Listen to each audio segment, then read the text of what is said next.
कांग्रेस के national spoke person Gaurav Vallabh ने गुरुवार को बीदर का दौरा किया। बीदर के जिला कांग्रेस कार्यालय में एक प्रेस कॉन्फ्रेंस आयोजित की गई, जिसमें गौरव वल्लभ ने मीडिया से बात करते हुए कांग्रेस पार्टी की उपलब्धियों के बारे में विस्तार से बताया और बीजेपी पर हमला करते हुए कहा कि 40% भ्रष्ट सरकार है और उन्होंने जनता से अपील की कि इस बार कांग्रेस पार्टी का साथ दें। गौरव वल्लभ ने कांग्रेस के गारंटी कार्ड के संबंध में जानकारी दी। उन्होंने बताया कि इस बार कर्नाटक में कांग्रेस 140 सीटें जीतेगी और बिना किसी का समर्थन लिए अकेले ही सरकार बनाएगी। संवाददाता असलम खान के विभिन्न प्रश्नों का उत्तर भी दिया। इस अवसर पर बीदर जिला कांग्रेस नवनियुक्त जनरल सेक्रेटरी एहसान कमाल परवेज और मोहम्मद नईम जॉर्ज उपस्थित रहे। केपी न्यूज के संवाददाता असलम खान और कैमरामैन संतोष की कवरेज।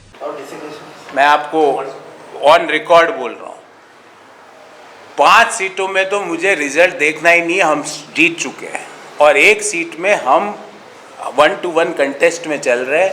मुझे पूरी उम्मीद है यहाँ की इस बार 6 के 6 सीटें कांग्रेस के पक्ष में आएगी और इस एरिया को उसका हक हमारे जो एमएलएज हैं, जो नए 6 एमएलएज मिलेंगे, वो इस एरिया को इसका माकूल हक जरूर दिलवाएंगे। वो एक सीट कौन सी है सर? अब ये तो इतना सर्वे मत पूछिए, नहीं तो कुछ बातें रखिए, पर मैं आपको एकदम टेक्निकल सर्वे की रिपोर्ट दे हैं जी। नहीं, ये आप एज्यूम करते जाइए, पर मैंने आपको कहा 5 सीटों में मुझे रिजल्ट नहीं देखना, कांग्रेस जीत चुकी है एक सीट कंटेस्ट में। प्रोफेसर गौरव वल्लभ, मेरा नाम प्रोफेसर गौरव वल्लभ है।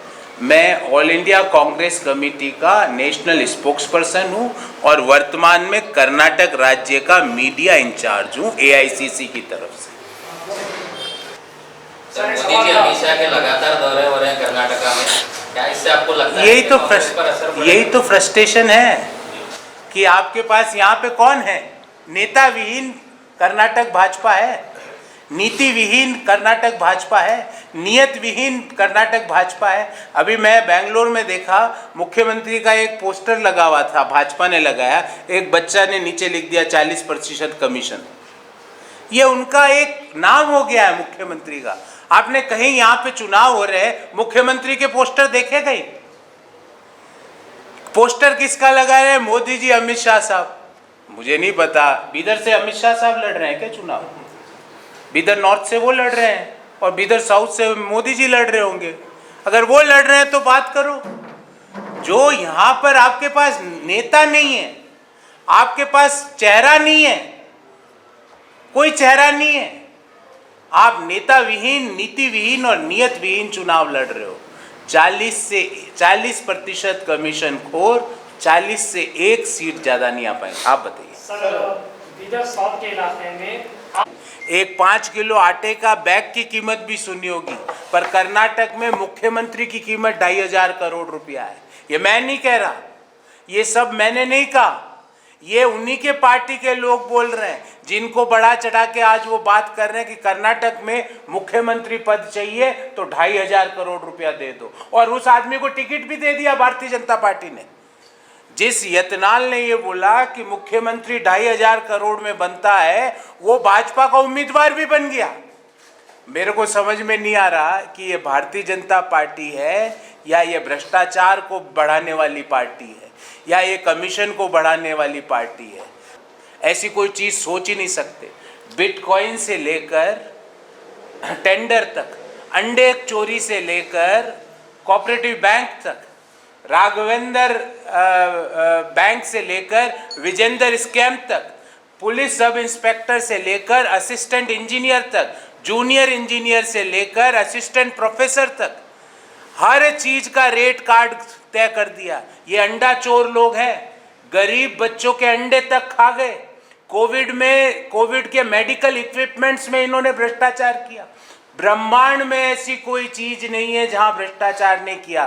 प्रधानमंत्री जी को कई लोगों ने चिट्ठी लिखी, हमने लिखी, चलो मान लो प्रधानमंत्री जी हमसे घृणा करते हैं, नहीं पढ़ी हमारी, पर कॉन्ट्रैक्टर्स एसोसिएशन के चेयरमैन ने चिट्ठी लिखी कि कर्नाटक की सरकार जो भी करती है उसमें 40% कट खाती है। उसका जवाब क्यों नहीं दिया प्रधानमंत्री जी?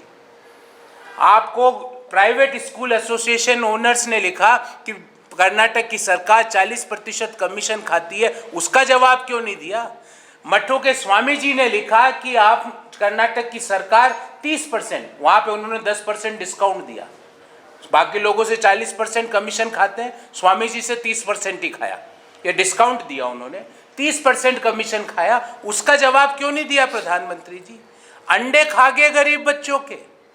ये जो अंडे खाने वाले लोग हैं ये 40 के ऊपर नहीं रहने वाले। और एक बात और बोलना चाहता हूँ आपके एरिया के लोगों को और आप सभी लोगों को, क्योंकि आप जब दिखाएंगे जब ही उन तक मेरी बात पहुँचेगी उसमें। और इसका एक और आपको उदाहरण देता हूँ, हिमाचल में हमने कहा कि हम ओल्ड पेंशन स्कीम चालू करेंगे, हमने की, पहली कैबिनेट में की, आज ये नतीजा आया कि शिमला म्युनिसिपल कॉरपोरेशन के चुनाव के नतीजा आए, वहाँ से भाजपा साफ हो गई। तो ये हमारा कमिटमेंट बता रहा है। हमने कहा 2009 में लोकसभा चुनाव से पूर्व कि हम लोगों को अधिकार देंगे, तो हमने राइट टू एम्प्लॉयमेंट का अधिकार दिया, मनरेगा आई। हमने राइट टू फूड का अधिकार दिया, फूड सिक्योरिटी एक्ट आया। हमने राइट टू इंफॉर्मेशन का अधिकार दिया, ट्रांसपेरेंसी आई, भ्रष्टाचार खत्म हुआ। हमने राइट टू एजुकेशन का अधिकार दिया, सभी बच्चों को एजुकेशन स्कूल में मिलने लगी, मिड डे मील स्कीम चालू हुई। हम राइट्स देने में विश्वास करते हैं। 7.5 लाख करोड़ 2009 में किसानों के ऋण माफी का हमने बोला, हमने करके दिखाया। राजस्थान में हमारी सरकार है, वहाँ पे हमने कहा कि हम ओल्ड पेंशन स्कीम लागू करेंगे, लागू की। हमने बोला राइट टू हेल्थ देंगे, जिसमें 25 लाख रुपए तक का प्रति व्यक्ति का बीमा है मेडिकल का।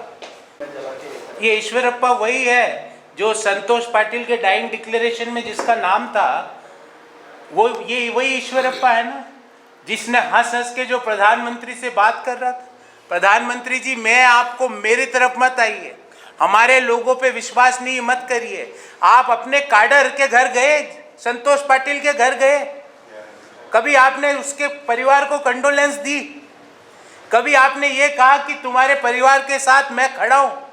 आज हकीकत ये है साथियों कि, और लोग तो छोड़ दीजिए, भारतीय जनता पार्टी का ऑफिस बियरर काडर कांग्रेस को वोट दे रहा है।